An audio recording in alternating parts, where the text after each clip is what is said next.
Hi everyone and welcome to my YouTube channel. My name is Miranda Mills and today I'm doing a vlog about shopping inspired by books.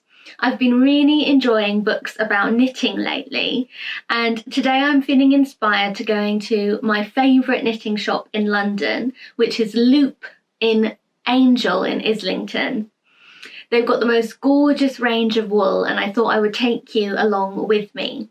I'm feeling particularly inspired about knitting today because I've just finished recording an interview with the author Esther Rutter, who wrote this book, This Golden Fleece, which is a brilliant non-fiction account about Esther's journey through the United Kingdom, from the Channel Islands to the Shetland Islands, in search of the history of knitting and wool. She finds some amazing stories about knitting, some beautiful patterns along the way, and she uncovers Britain's astonishing history with wool and with knitting. It's also a personal journey for Esther because she learns more about herself as she knits and the style that she likes to knit in. She becomes a better knitter through her journey around Britain. She learns more about her adopted homeland in Scotland. And this is a bit of a spoiler alert, but she talks about it in my Tea and Tattle interview, so I feel I can share it. She becomes pregnant at the end of the book and she knits a beautiful shawl for her baby. So it's a wonderful exploration both of Esther's own story and also the story of knitting in the UK. I really recommend it, and when this video goes live, my interview with Esther on my podcast Tea and Tattle should also be live. So if you would like to have a listen to it, then I'll link it in the description box below. I'll also link all of the books I talk about, and I'll link Loop Knitting in the description box too. But so my real pleasure in knitting has really started from reading this book. I've knitted sporadically through the years. I'm definitely not a very good knitter, but I love the idea of knitting. I love the craft of it. I actually find it really therapeutic. I think knitting is amazing for mental health, and there have been more studies about this recently, that it's a wonderful activity to do to help you feel calmer and more relaxed. It definitely does that for me, and I'm feeling really inspired to get back into knitting properly. So reading Esther's book has set me on my own knitting path, in that I really want to try and get better at knitting, but it also sent me on a path of exploring other books about knitting, and I thought I'd share a few of those with you before we go on to Loop this afternoon. This is a book I got just recently. It's called Knitting Yarns, Writers on Knitting, and it's edited by Anne Hood. It's a collection of essays written by writers who also love to knit and their experiences of knitting and why they knit. I'm really enjoying reading it so far. I think it's so interesting that there does seem to be a connection often between writing and knitting, and why writers enjoy knitting, and the stories that what they knit can tell as well. So I'm really enjoying this collection of essays, and I would recommend it to anyone else who loves to knit or is just starting to knit. This is the book that actually very first began my own knitting story, and I always recommend it to people who would like to learn how to knit. We're coming up to winter now, so I know there may be a few of you who are feeling inspired and would like to knit something cozy for yourself or for a friend. Maybe you've never knitted before, but you'd really like to pick up the needles. If that's the case, then I really recommend Pearls of Wisdom by Jenny Lord. Sadly, I don't think this book is in print still, but I think there are some fairly easy to find secondhand copies. So if I can find some, then I'll link to it in the description box. But this is a really great book that teaches you all of the basics on how to knit, and Jenny's got a really wonderful clear, instructive voice in her writing, so she's quite easy to follow. So I definitely recommend this book. I've always been someone who turns to books to help me to learn about something. That's probably not a surprise, but I really do love to read around a subject that interests me. Although, of course, if you're a beginner knitter or you're also trying to improve your skills, then YouTube is a wonderful resource, and I use YouTube a lot too to help me become a better knitter. There's some fantastic video tutorials out there, so just a simple Google search will also come up with a lot for you that should be helpful if you're wanting to learn how to knit. This is another book that I used a lot when I was just starting out with knitting. It's The Gentle Art of Knitting by Jane Brocket, and this is a really fabulous book for beginners too, because there are quite a few beginner projects in it. I knitted a lot of the scarves from this book, and I still have them today. They've lasted really well, which is great. I also made my mum a few scarves from this book, and she still wears them too. So that's really lovely, because it was quite a few years ago when I first knitted from here. So this is another one that I would recommend if you're a beginner knitter. This is a book I've already mentioned in my November book haul video, so I'll link to that video in the description box if you haven't watched it yet but would like to. It's called Vanishing Fleece by Clara Parks, Adventures in American Wool. It's about Clara's experience in transforming a 676-pound bale of wool into commercial yarn, and the people and the vanishing industry of wool that she encountered along the way. Lots of people have raved about this book to me, and it looks like a really interesting take on what's happening in America in the yarn industry. So I'm definitely looking forward to reading this one. This is another American book about knitting. It's called Slow Knitting, A Journey from Sheep to Skein to Stitch by Hannah Teason. And it says, like the slow food and slow living movements, slow knitting encourages knitters to step back, pare down, and celebrate the craftsmanship of their work. In 5 chapters centered around the tenets of slow knitting, sourcing carefully, producing thoughtfully, thinking environmentally, experimenting fearlessly, and exploring openly, Hannah challenges knitters of all skill levels to view their practice in a new way. I really love this book. The photography is beautiful. I find how Hannah approaches the idea of slow knitting and how it connects to the slow living movement really interesting. So this is another one that I've been really enjoying and is inspiring me to take up my needles again. Speaking of picking up my needles again, I'm going to go off to loop now. But first, I have planned what I would like to knit and to buy.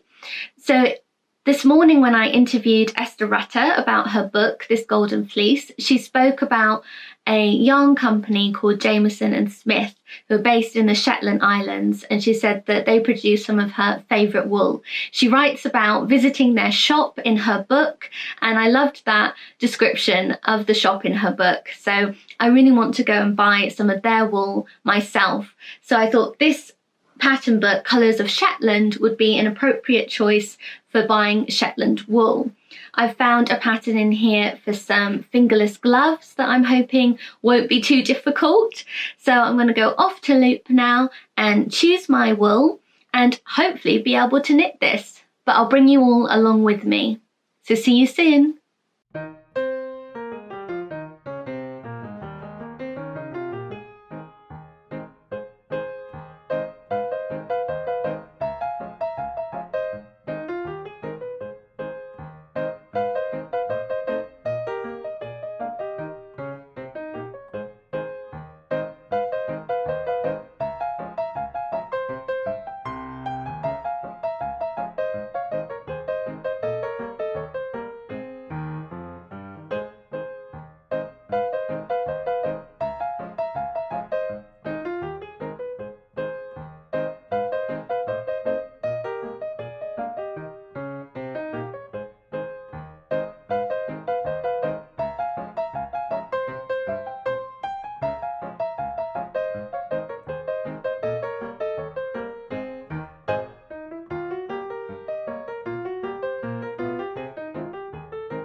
Hi again everyone. So it's actually the next day.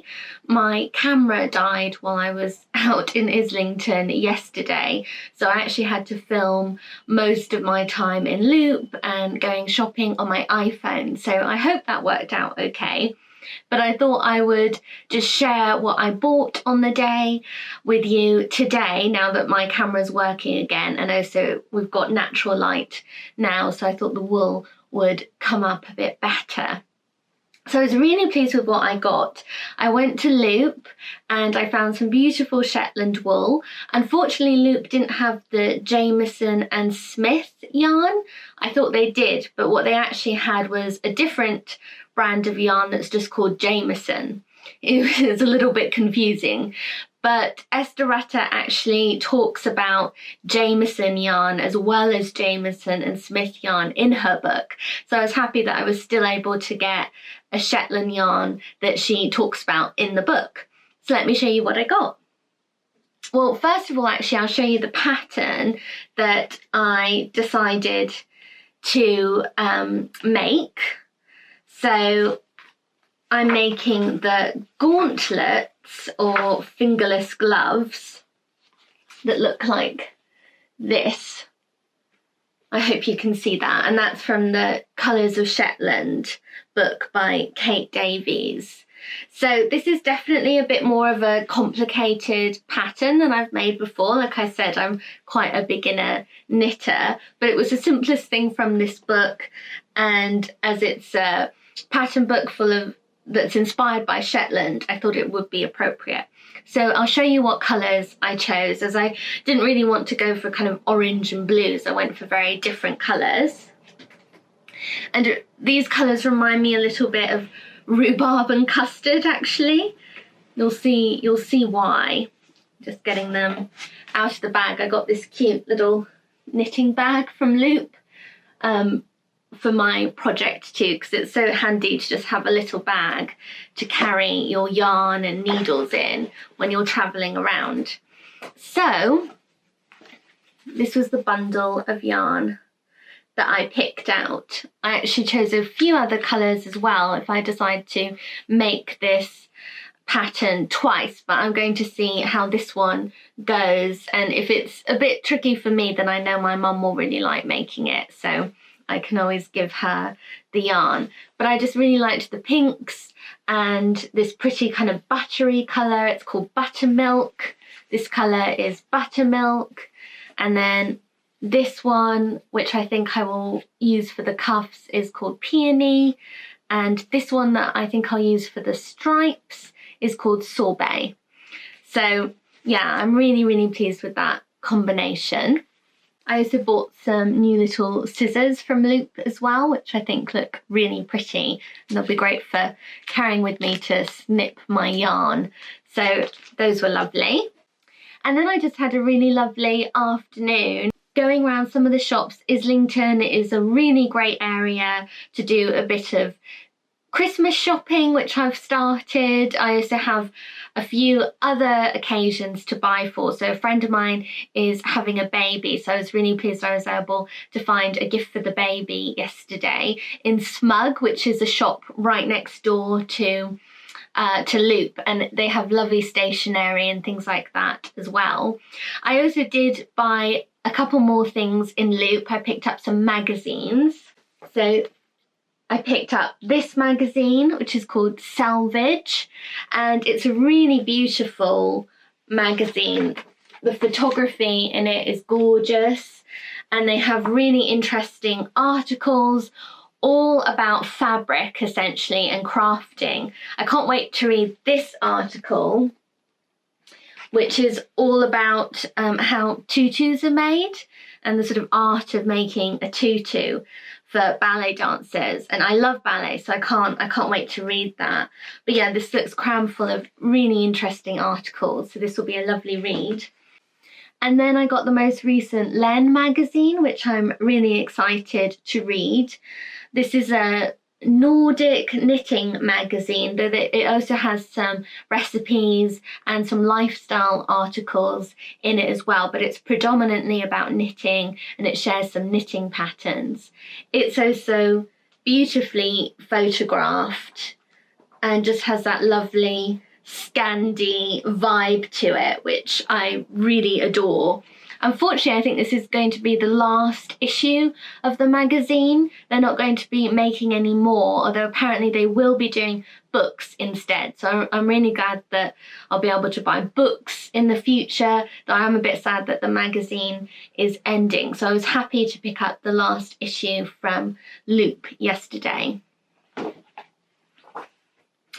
But then, as I said, I did some Christmas shopping.